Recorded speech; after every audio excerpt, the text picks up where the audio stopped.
I'm doing this. I'm going to review Final Destination Bloodlines. Or perhaps I'm not going to say this for the other movies as well, the first 5 ones I see. So let's just do Bloodlines since this comes out first. It came out this year.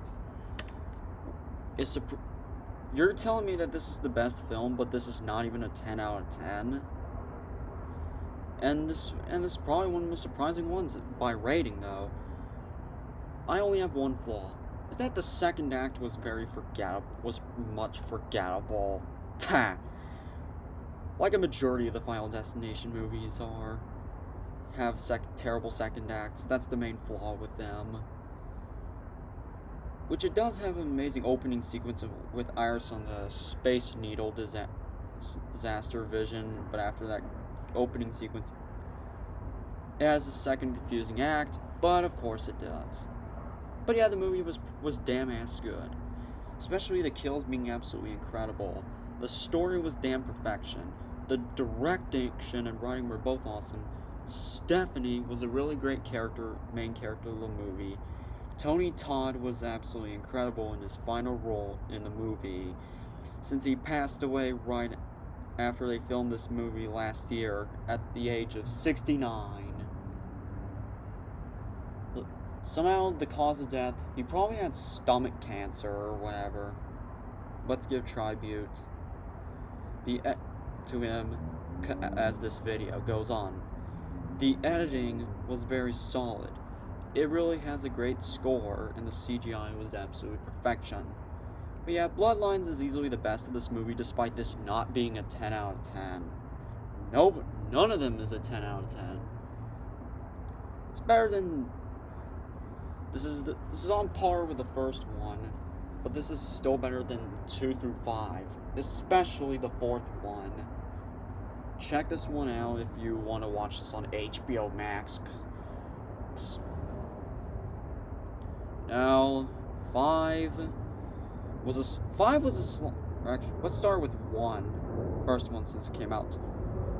Well, the first one from 2000, I only had one flaw of it, which would have to be the first few minutes before the airport scene, which that got boring.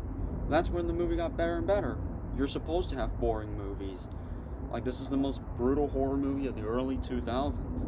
Despite the characters were pretty solid. Like, Sean William Scott played a very good role as Billy Hitchcock. It's great to see Sean William Scott in his first horror role because he's mostly in comedy movies. Alex is such an awesome protagonist. Tony Todd gave a phenomenal performance in this movie. The kills were intense and brutal, and the direction and writing was absolutely solid. But yeah, it's a great start to this franchise. I mean, what else? It would not. There would be no Final Destination without Tony Todd. I'm curious when the sequels are. This Final Destination 1 gets a 9.9 out of 10 as well, or an A+. Bloodlines gets a 9 out of 10 or A+. Now let's do the second one. It's a solid sequel, but not as good as the first. No. Despite its flaws at the writing, it has stupid writing, the editing is pretty trash, and the second act was absolutely terrible. Again, you're going to see this more often. But this is more gruesome moments, especially the highway scene, which is so intense. Like, it's more insane and messed up, just like the plane scene from the first one. Are these main protagonists supposed... Can these main protagonists predict the future? That's the question. Kimberly is easily a great character. David R. Eilis did a good job directing it. Very good storytelling. It has the most intense kills in the entire movie, especially at the end of the movie, of the lake. It has very good moments, and the CGI looked absolutely damn great. But yeah, it's a good sequel, but not as good as the first one, though. This gets a 7 out of 10 or a B+. And the third one, it's pretty good, but better than the second one, which I gave that movie a 7 out of 10. Despite this has flaws, like the first few minutes was pretty forgettable, but it just got better right where you get to Wendy's vision. The second act, again, was terrible. And the writing was very bad. However, the entire movie had good kills, especially the gym scene and the roller coaster scene. Mary Elizabeth Winstead gave a really good performance as Wendy. Oh yeah, did I need to remind you the time that Wendy is basically Ramona Flowers from... Remember when I did a review on Scott Pilgrim? Well, Ramona is in this movie. The roller coaster vision scene was very epic. The editing was solid. James Wong, who directed the first one, did a really great job directing this one, and the CGI was solid. It's mind-blowing and underrated. I don't know if this is actually underrated, but it's probably not. I just said that because it's funny.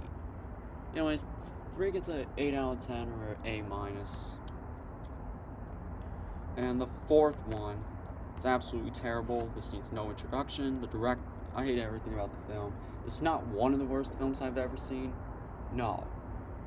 It has terrible directing, bad characters, horrible writing, trash pacing, worst 3D effects in any horror movie you can ever experience. And the cinema explosion scene is just ridiculous. You know what? Inglourious Bastards, does this give you a bell?